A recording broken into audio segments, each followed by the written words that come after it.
Tudo aquilo que Deus não preenche está em trevas, está fadado ao fracasso, está no pecado. Talvez você está ainda prosperando e tal, porque a Bíblia diz: a chuva cai para justos e para injustos, ou seja, coisas boas e coisas ruins acontecem para ambos. Enquanto nós estamos nessa terra, não nos diferenciamos, sabe? As coisas que acontecem a nós são as mesmas daqueles que não creem em Deus. Mas qual é a diferença? É que quem crê em Deus, ele está seguro nele, está protegido, ganhou a salvação, tem um alívio genuíno, tem uma esperança mais forte, se entrega completamente para ajudar as pessoas sem querer nada em troca. Porque o amor, ele não procura os seus próprios interesses, como está na palavra.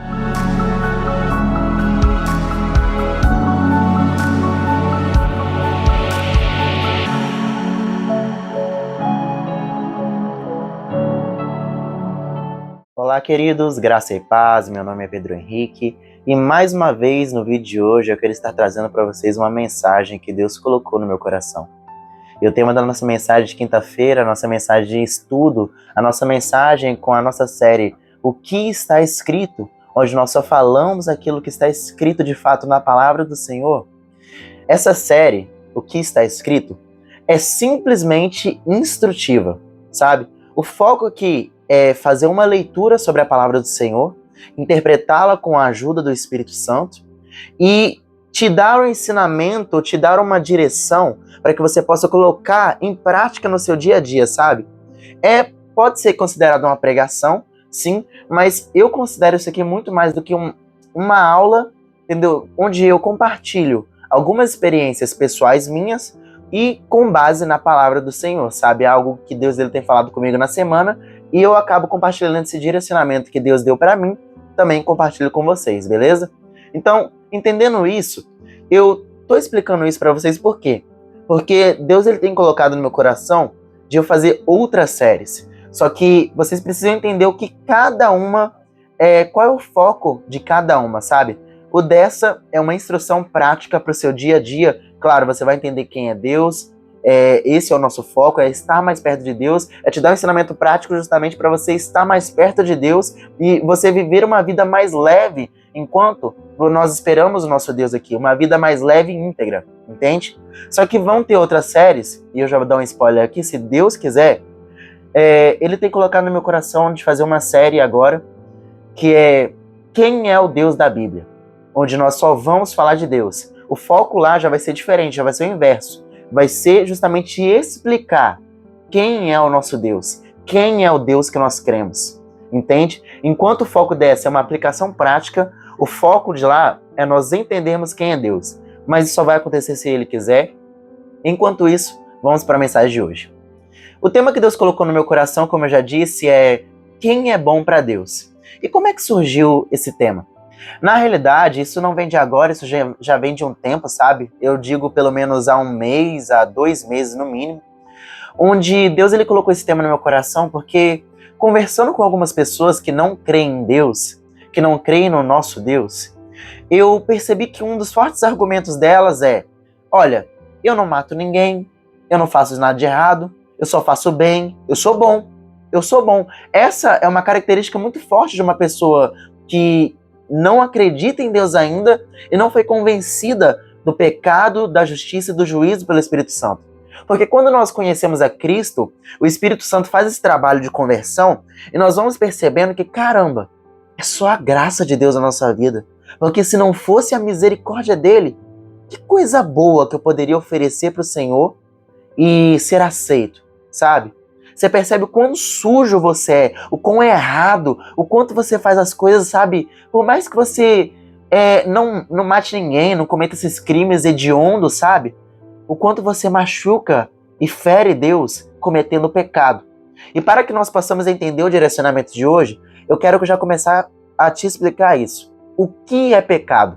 Pecado, no original da palavra, significa catar. Catar, no hebraico antigo, significa errar o alvo. Você peca quando você erra o alvo. O que é errar o alvo? Qual que é o alvo? Nós fomos feitos à imagem e semelhança do Criador. Diz a palavra do Senhor em Gênesis. Nós somos feitos à imagem do Senhor. E todas as vezes que nós pecamos, nós deixamos de ser imagem e semelhança dele. Note que toda vez que você peca, você não está se parecendo com Deus. Na realidade, eu explico isso de uma forma bem simples. Pecar é como aquela cena clássica de um jovem revoltado, onde ele vai falar para o pai e para a mãe, naquele momento de ira, naquele momento, sabe, de fervor.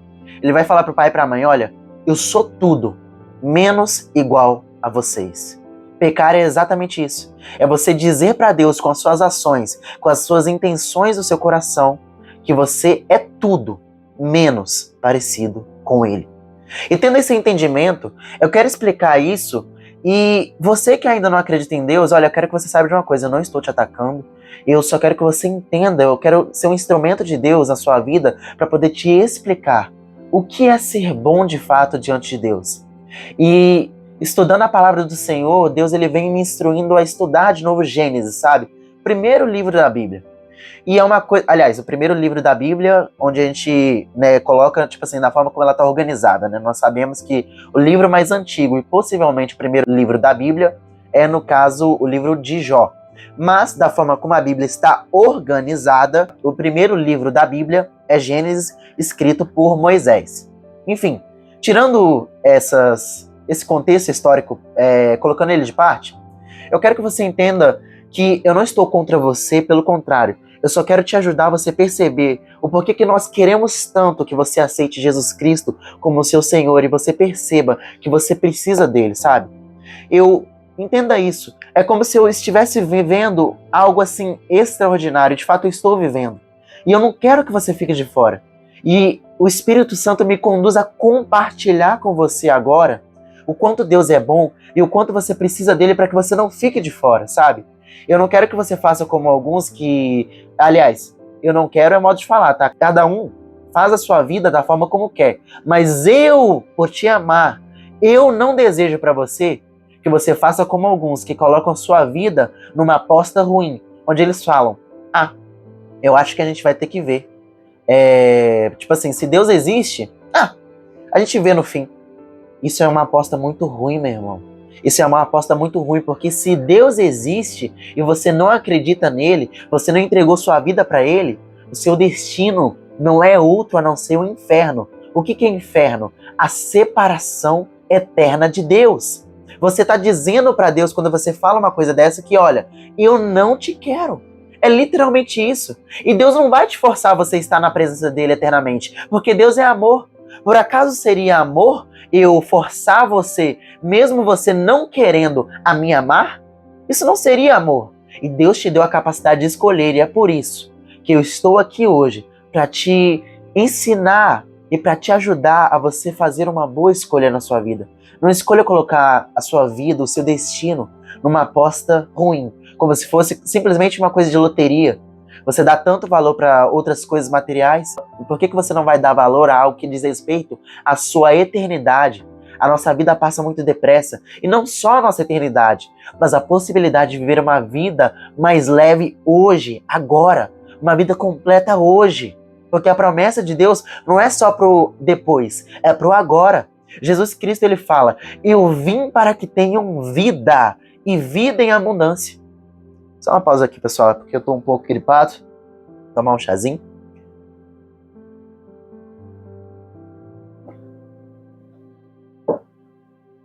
Enfim, continuando. Eu vim para que tenham vida, e vida em abundância. Ou seja, a Bíblia nos apresenta duas perspectivas de vida.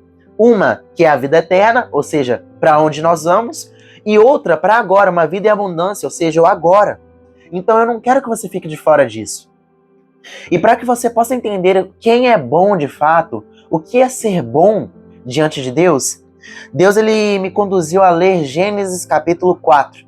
Primeiro livro da Bíblia, o quarto capítulo desse livro. Se você quiser acompanhar na sua Bíblia, eu te recomendo, para que assim você possa já tomar o hábito de você pesquisar por si só.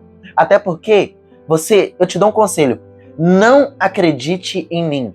Não acredite na palavra de nenhum pregador. Só funciona aquilo que está escrito.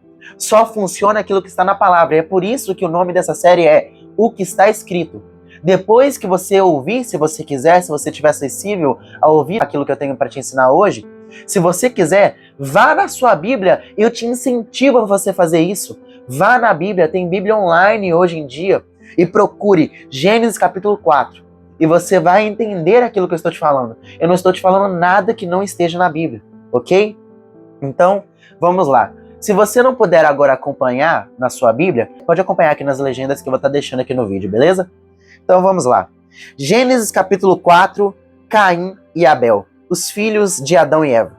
Os eventos que eu vou falar agora acontecem depois da queda do homem, depois que ele escolhe pela primeira vez pecar, ou seja, sair da posição de ser imagem e semelhança de Deus, quando ele escolhe a desobediência. Então vamos lá. Depois de serem tirados do jardim, Caim e Abel. Adão teve relações com Eva, a sua mulher. Eva ficou grávida e deu à luz a Caim. Então ela disse: adquiri um varão com o auxílio do Senhor, ou seja, adquiri um homem. Depois deu à luz a Abel, irmão de Caim. Abel foi pastor de ovelhas e Caim foi agricultor. E aconteceu que, ao fim de certo tempo, Caim trouxe do fruto da terra uma oferta a Deus. Ou seja, ele trouxe daquilo que ele cultivava na terra uma oferta a Deus, algo para oferecer a Deus. E Abel, por sua vez, olha só o que a Bíblia vai dizer sobre Abel. Enquanto Caim, o primeiro irmão, o irmão primogênito, ele trouxe simplesmente, por sua vez, ele trouxe uma oferta separada do fruto da terra, uma simples oferta.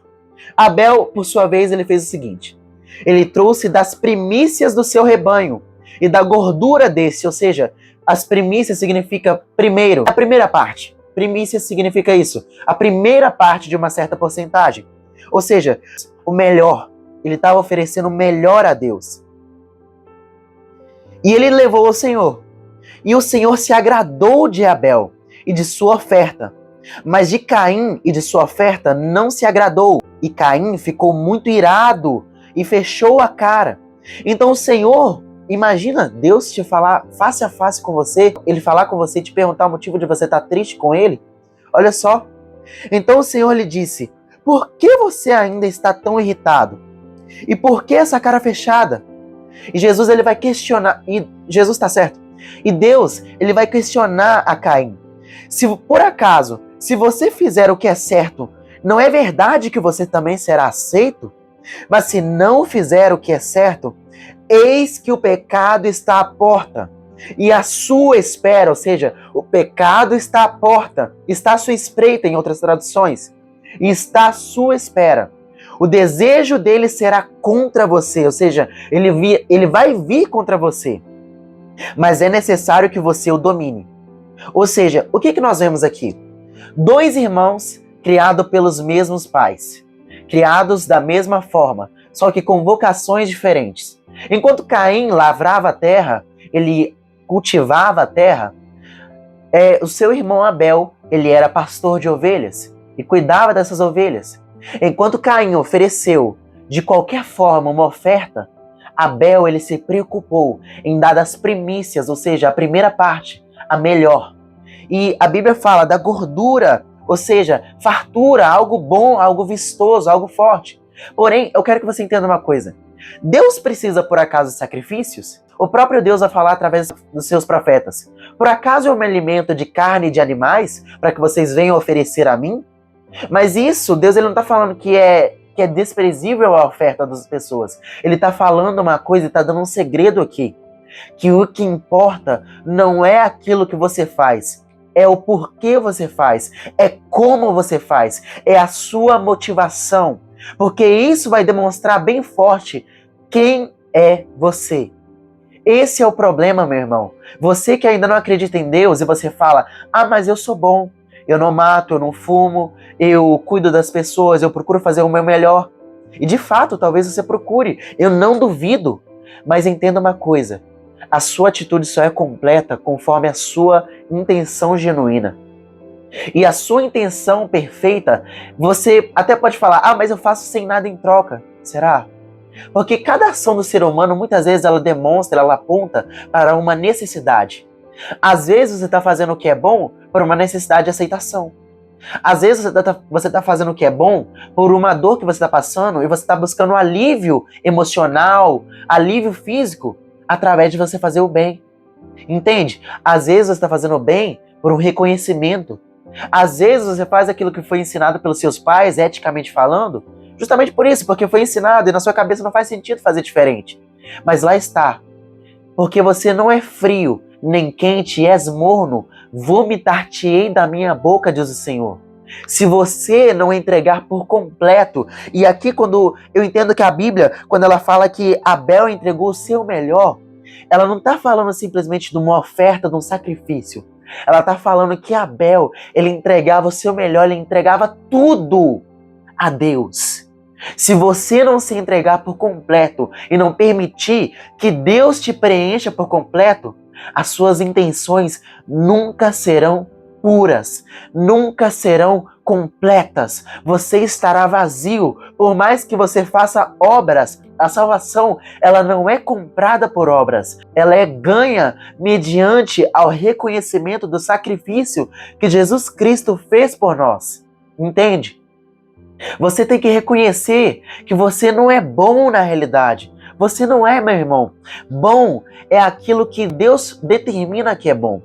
Por exemplo, se nós olharmos e voltarmos a Gênesis, ele vai, por exemplo, criar a luz, vai separar a luz das trevas, e ele cria o dia. E a Bíblia diz no fim, e viu Deus que a luz era boa, que o dia era bom.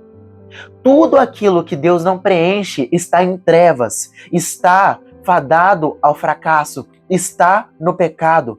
Talvez você está ainda prosperando e tal, porque a Bíblia diz, a chuva cai para justos e para injustos, ou seja, coisas boas e coisas ruins acontecem para ambos. Enquanto nós estamos nessa terra, não nos diferenciamos, sabe? As coisas que acontecem a nós são as mesmas daqueles que não creem em Deus. Mas qual é a diferença? É que quem crê em Deus, ele está seguro nele, está protegido, ganhou a salvação, tem um alívio genuíno, tem uma esperança mais forte, se entrega completamente para ajudar as pessoas sem querer nada em troca. Porque o amor, ele não procura os seus próprios interesses, como está na palavra.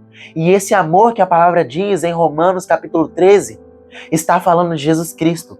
Jesus Cristo, ele entregou a sua vida por amor a mim, por amor a você, por amor a todos aqueles que o aceitarem como seu Senhor e Salvador. Se você reconhecer hoje que você precisa dele, acredite, a sua vida nunca será tão completa quanto isso. E você pode até começar a pensar, caramba, eu aceitei Jesus Cristo e eu percebi, parece que a minha vida só piorou. E aparentemente vai parecer mesmo que piorou. Mas sabe o que aconteceu na realidade? Quando você aceitar Jesus, vai acender uma luz na sua vida que antes você não tinha. E você vai começar a perceber coisas que já estavam aí, te apodrecendo, te impedindo de você viver o amor de Deus completo. Você vai perceber que essas coisas já estavam aí e nunca deveriam ter entrado. Às vezes falta de perdão, às vezes rancor, às vezes um desejo, um pecado justamente lá está. O pecado jaz à porta. Todo ser humano tem um desejo perverso, escondido dentro de si, que ele não comenta com ninguém. Mas saiba de uma coisa, está escondido diante dos homens. Mas Deus sonda os corações e penetra o mais íntimo dos pensamentos. Não está oculto a Deus. E se você confessar esse pecado hoje e você buscar dominá-lo, hoje, a vida e a esperança para você. Não faça como Caim. Olha só, o que aconteceu com Caim? Deus... Só um minuto, pessoal. Mais uma vez que tá difícil aqui. Eu tô um pouco gripado, não se importem não, por favor.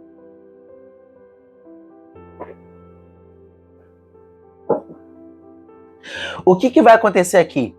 Deus, ele dá um direcionamento claro como água a Caim. Como a gente costuma falar, né? Claro como água, ou seja, visível. Ele fala, Caim, se por acaso você não fizer aquilo que é certo, você também não será aprovado como seu irmão? Ou seja, se você não entregar o seu melhor, se você não entregar o tudo, o seu coração por completo a mim, você não será aceito como seu irmão foi? Cuidado, porque o pecado jaz à porta, o pecado está à espreita. E é necessário que você o domine. Mas O que Caim decide? Ele ouve a repreensão do Senhor? Não.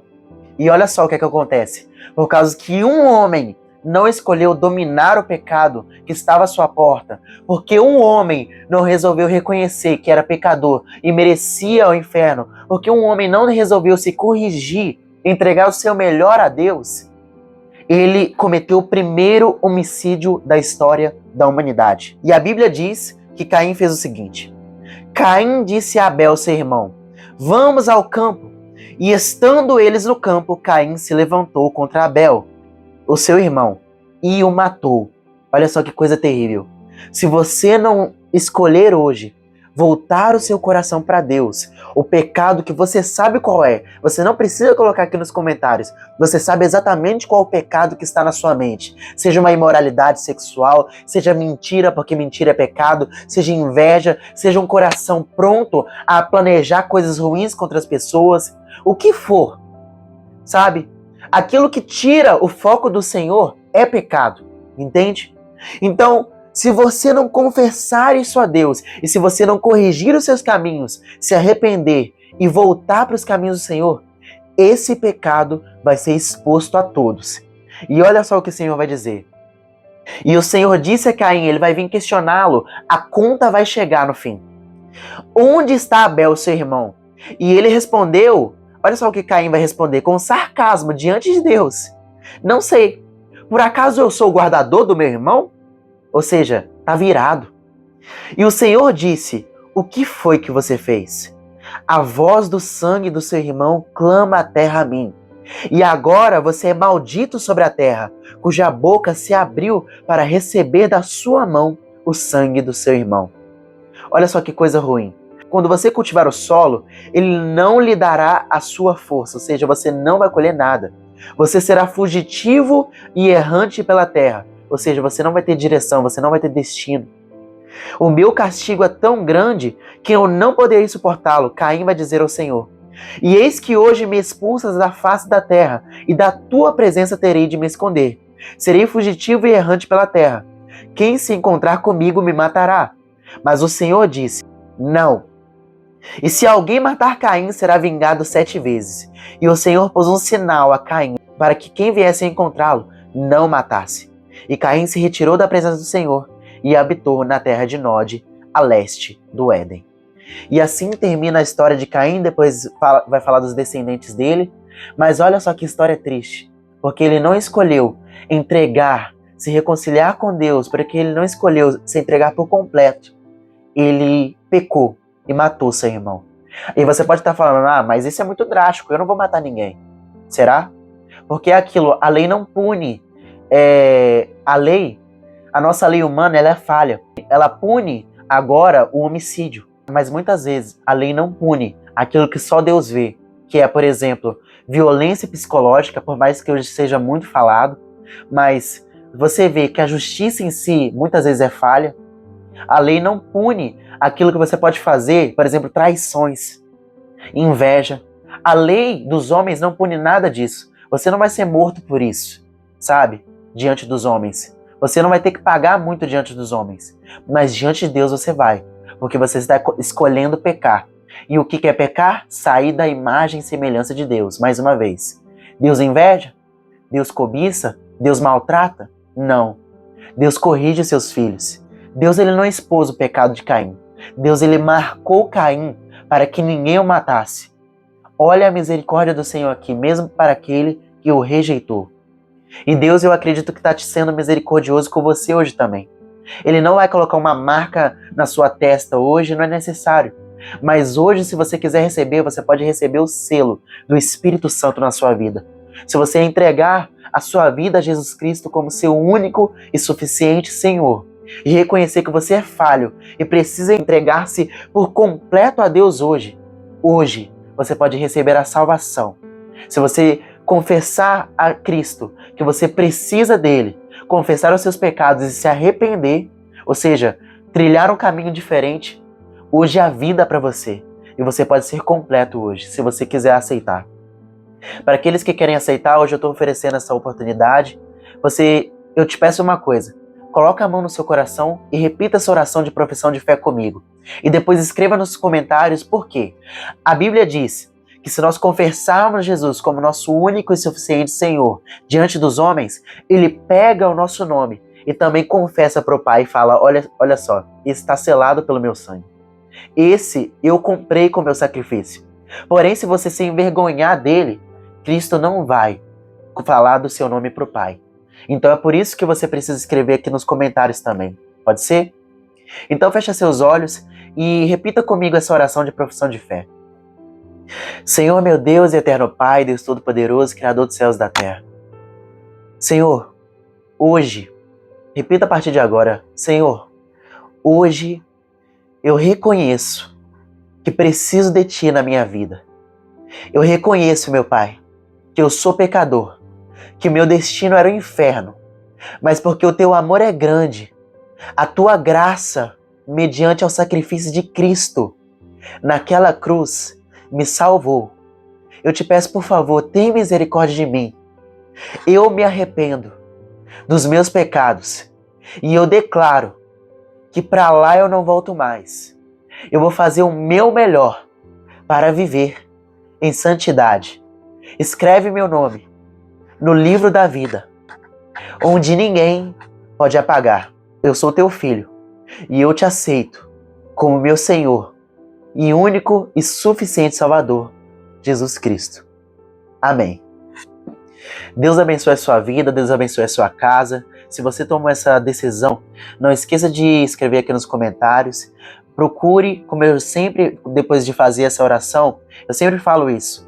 Procure uma família de fé, porque nós não fomos salvos apenas. Jesus Cristo não veio apenas para salvar você, não veio apenas para salvar a mim. Ele veio para salvar todo aquele que crê nele e o aceitar como seu único e suficiente Senhor. E todo aquele que crê nele deve fazer parte do corpo de Cristo. Qual é esse corpo? A igreja dele nessa terra. Então procure uma igreja que professe Jesus Cristo como seu único e suficiente Senhor e congregue com seus irmãos. Ah, mas você pode falar, mas lá vai ter pessoas ruins e tal, e você também é ruim, tô brincando. Mas é uma verdade, meu irmão. Lá, realmente, não vão ter pessoas perfeitas, mas você vai encontrar pessoas arrependidas e dispostas a serem mais parecidas com Deus. Como um pregador uma vez me explicou, o céu não será composta de pessoas perfeitas, será composta de pessoas arrependidas e quebrantadas. E se você aceitou Jesus Cristo, hoje você faz parte disso também. E eu fico feliz de poder estar te ajudando a você trilhar esse novo caminho. Deus abençoe, até a próxima mensagem.